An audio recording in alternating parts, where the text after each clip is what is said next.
kumeka edimuteza amazenga abuziddwawo mufu oba mulamu bwatwalibwawa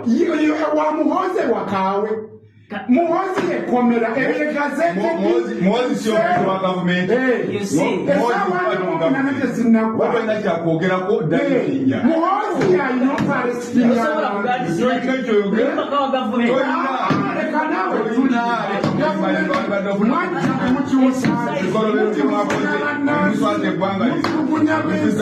So mukulu kanso nalukola ngabo mulabeko ngagezako kubanga akuba emeza ngagamba nti muhozi ate abeera ngasiba atyo omukulu edimutwe kale no abadde nga yomba obanga akalatira ku nsonga ezo era nyinzo okugamba nti deputy RCC side ere jinja ye afulumye studio nabeera nga byomutabukira ate munanga kungeri omukulu kanso nalukola abadde atambuza mu ensonga zabadde mukambwe nnyo nga watwalidde mu n'omukulu CDF kwanga lino kale nna byonna ngenda kubambi kona kugamba feels exclusive go mukutu gagade ko tusinzire kuba tukueleza go munayo ganda kola chamanya subscribinga no beera nga begata ku mukutu omuganzi kusobola kuba tukueleza sesomba ntuse ate mune nkusoso tolede ensonga labeza tambude zitia mu ggwanga la Uganda kakati tubali tukyali awo ate mu kufa kw'omukulu Rajiv Rupaleria ononga yafudde bami mutabani w'omukulu Sidiru Rupaleria ate waliwo ebizuse nga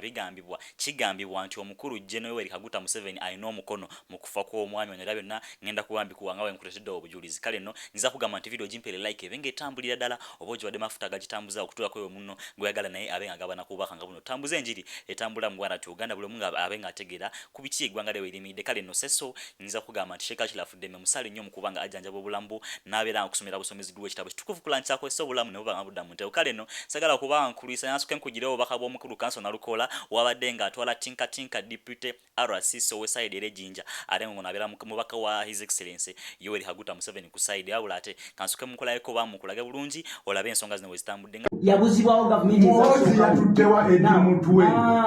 mukoti ki you see musawa meka muhozi yatuttewa edimutwe nze kugambye nti government agency musawa meka muhozi official wa government chemboza ani akola arrest ku civilian abuzawo obuze ebikola byabusibira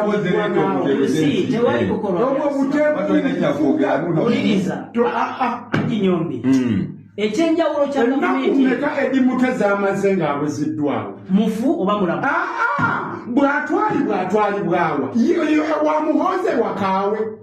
muhozi ekomera ebegazete muhozi sio mtu wa government muhozi ayino Palestina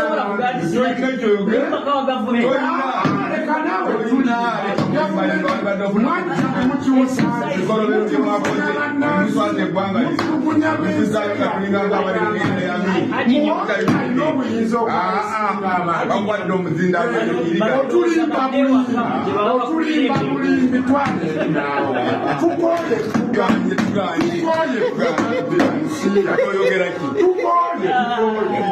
Tanzania muwe betu okubuzaawo abantu ayine mundu ligo procedures kizakozesa abatuyita bayagoloza tetutegeera akana mmwe RCC yakereye abantu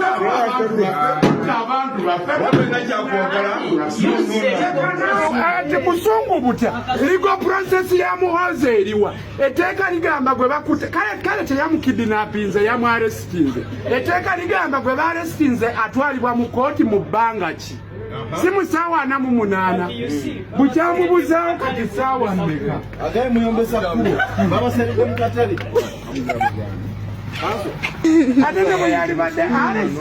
Kanso nalukola Elias atabusena RCC wejinja oluvanyuma lw'okugamba mbu bagambe nti babasaledde mu katale muyombesa kubo mugende mu kooti munone edimutwe otulabye tuli Kongo tuyombera Uganda olaba tuyombera Kongo wendi wano mu Uganda wengambira oyo mwami assistant RCC byagamba bya butalimu bwabanga muhozi yakoze arrest omuntu gwe bakutenga ino omusango bamutwala mu kooti musawa na mu munana katyaliwa bwe basikidnap nti sikubuzaawo yabaffe gwe bakutte bamutwala mu gazetted place basement ya mbwana muhozi bagigazetinga bati RCC erigazete diwa gwe naawe bakwate bakuteekeyo mu basement y'omu ayese babi ekyokukola ani yakoze obukyamu okuva ku ntandikwa bw'oba gwakulira amajengo olina ne ziccepi nga wasoma ebitabo yeyo enkola gye bakolamu oyagala nze mpite mu mateeka ki nga gwe toyise mu mateeka nga tegwayina emmundu nkugambye njogera kwogera tekiri mu mateeka kiri mu mateeka ndi mukobi nze olabye nnyina kyenkola ekimenya amateeka njogera agambe programu ekyaddemu obusungu njogera mututuusiza wala mwe mulabanga ekyo kibi nnyo ku bikolobero bye mutukola Museveni bwe yanyiga mu kalulu teyagenda n'akuba emmundu ffe tugenda mu kkooti ate ne mulaba nga tuli babi nnyo mwewuunyisa Kansona Lukolo mwelabiddeko ng'agezaako kuba ng'atuusa point z'abadde mukambwe mu kwawula ate nga kyenyiza okugamba alumbye n'abakulu baliramu CDF nga lina eno gino Muhoozi Kainerugaba ng'amubuuza nti gwe Muhoozi omukwatangaani lwaki togoberera amateeka bibadde bigambo bye nga bwe birabye ng'ate munene nakugamba nti nkuwa bujulizi n'obeera ng'ensonga ezo ozirabirako kale nno nga bikyagenda maaso omukulu Pastor Monda avuddeyo n'abeera nga yeetondera mukama we gwayise mukama we gino Muhoozi Kainerugaba n'amwera nga mugamba nti ka Edi Mutwe kate ate munene tekalina buzibu nga bwenda okuba nga nkolaga obujulizi ona bate nga sinaba kuba nga mbikula kansuke nkujira obukule obubaka buneno bwa His Excellency owa General Yoweri Kaguta Museveni. What a son does cannot be blamed on the father or on the son, because that fellow does whatever he does as an individual, not as a member of his family, not as a member of his tribe, not as a member of his religion. He does whatever he does, right or wrong, because of himself as a person. Many of you are parents. Sometimes you cannot even control your 12-year-old children. They go and do what they want, contrary to your wishes. You will then be blamed for the actions of your son, Yoweri Museveni, who is 40 years old. You have never heard that our soldiers are touching civilians. I don't think so. I don't think it is. Or if they did it, that they are not punished. Because you never know. You could get one or two fellows who are not good. They could maybe harm a civilian. But the important thing is that if that happens, then the government should punish that fellow promptly and adequately. Now, when we decided to go to the bush in 1981, it was not merely for these elections, of cheating elections. Because cheating elections, we could live under dictators. In many African countries, people are living under dictators. So we could have also kept quiet and lived under dictators. But if you get dictators who are also killing people, who are also degrading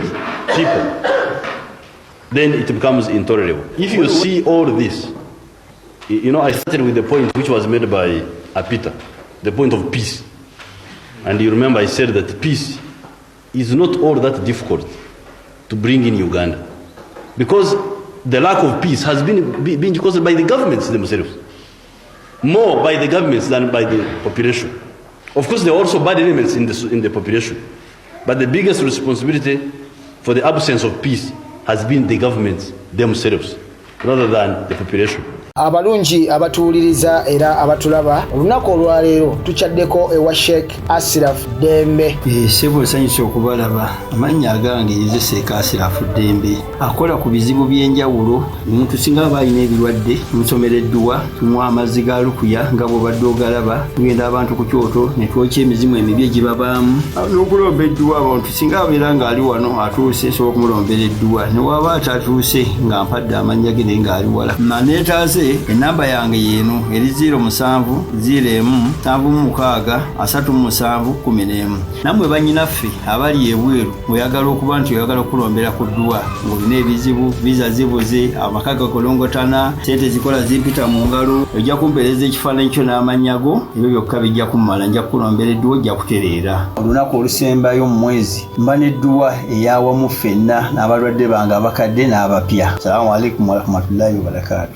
Alright, omukulembeze gwanga lino omwewuliride ko nga mwaka gwa 1986 nga atusa message ate munanga yali akajja mu ntebe yo obanga yakajja mu buyinza bwe yasinkana ko bannayuganda okubanga ayogera nabo zinsonga ze yabategeza n'abagamba nti ekyo kyonna omwana kyaba akoze tekisana kubanga kivunaanibwa ku taata we oba mu kategori yonna gy'abagwamu nti oba side ya ddiini oba side ya kikawula ate aba kikoze yenga omuntu sekino omukale nno n'akugamba nti omukulu CDF gwanga lino byonna bye yakoze omukulu General Kaguta Museveni asobola okubanga azulifalingira akatambyako n'abeeranga abyega n'akusaidde obawulidde ku nsongezo kale nno ebyo naba bisagenda maaso nkugambye nti omukulu Pastor Mondo omukuletedde n'avaayo n'abeeranga asaba omukulu General Muhoozi Kainerugaba abeerenga ata omukulu Eddie Mutwe kale nno bigambo ebibadde simanyi mutima kigwajiddemu naye bigambo byakozesa ku side y'omukulu Eddie Mutwe bibadde byakunyoma muko wabula ate nga bwagulumiza omukulu CDF kansuke nkulayo ku nsonga zino zitambudde ogenda kuba weewuunya